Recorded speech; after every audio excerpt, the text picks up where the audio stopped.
48वां अध्याय। शुक्र का शिव उदर से बाहर निकलना। व्यास जी ने पूछा, शिव जी द्वारा शंकराचार्य के निगलने पर जाने पर यह क्या हुआ तथा अंधक के महावीर दैत्य ने क्या किया? तब सनत कुमार जी बोले, जब गिरिजापति ने काव्य को निकल लिया तब दैत्य जय की आशा से हीन हो गए।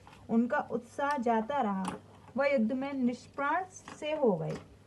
उनको इस प्रकार हतोत्साहित होते हुए दैत्यराज अंधक ने अपने को तथा अपने सभी शूरवीरों को वीरता को धिक्कारते हुए उन्हें पुनः सबको उत्साहित कर देवताओं के साथ युद्ध करने की अद्भुत प्रेरणा दी। इस प्रेरणा से दैत्य सैनिक पुनः युद्ध करने लगे। दोनों दलों में भयानक मारकाट हुई। दोनों दलों की सेना मूर्छित हो गई, परंतु अंत में शिवजी नंदी आदि योद्धाओं में संपूर्ण असुरों पर विजय प्राप्त कर ली। तब अपनी सेना को चारों ओर से नष्ट हुआ दैत्यराज अंधक स्वयं रथ पर चढ़ शिवजी के गणों से युद्ध करने आया। उसने क्षण मात्र में ही देव सेना का भयानक संहार कर दिया। सबके रोम रोम में बाण मारकर उन्हें वीत दिया। शंकर के पुत्र गणेश, स्कंद और नंदी तथा सोम नंदी आदि प्रधान गणों ने अंधक पर अपने त्रिशूल शक्ति बाणों की वर्षा कर उसे अंधासा कर दिया।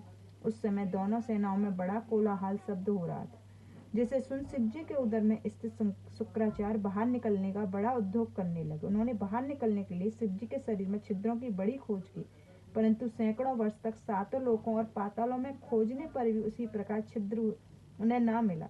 जिस प्रकार खल पुण्य आत्मा में दोष नहीं दे पाता, तब शुक्र शिवजी के दिए हुए पूर्व मंत्र को जपते जपते शिवजी के वीर रूप से उनके उदर पंजर से निकल लिंग मार्ग से बाहर आए और शिवजी को प्रणाम किया। पार्वती जी ने पुत्र मान विघ्न रहित किया। तब लिंग द्वारा वीर रूप से निकले हुए शुक्र को देखकर दया सागर शिवजी ने कहा, हे भृंगु के पुत्र, जिस कारण तुम मेरे लिंग से वीर रूप में निकले हो, इसी कर्म से आज मैं तुम्हारा नाम शुक्र पड़ा।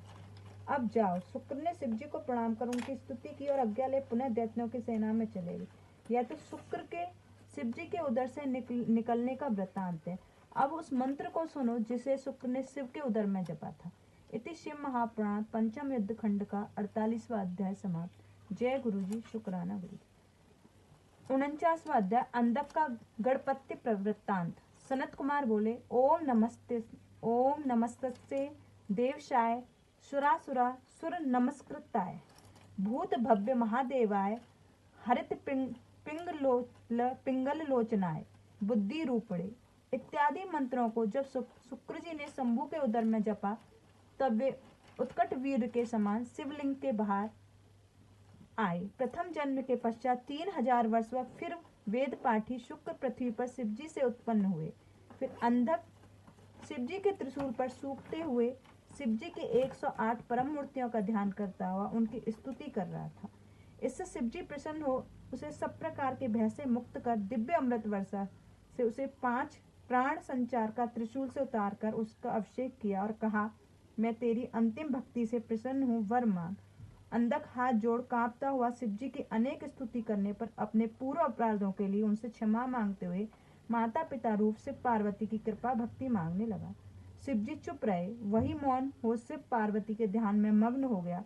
शिवजी ने उस पर प्रसन्नता की दृष्टि डाली। उसे अद्भुत जन्म का पूर्व वृतांत स्मरण हो आया।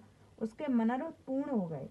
अपने माता पिता को प्रणाम कर कृत्य हो गया। बुद्धिमान शिव तथा पार्वती जी ने उसके मस्तक को छूंघा। फिर तो उन्हें प्रसन्न हुए शिवजी के इच्छित वर पाया। यही उस अंधक का पुरातन गणपत्य वृतांत है, जो उसने महादेव जी के प्रसाद से पाया था। जो उसे यत्न पूर्वक पढ़ता है, उसके सब मनोरथ पूर्ण होते हैं। इति शिव महापुराण पंचम युद्ध खंड का 49वां अध्याय समाप्त। जय गुरु जी। शुक्राना।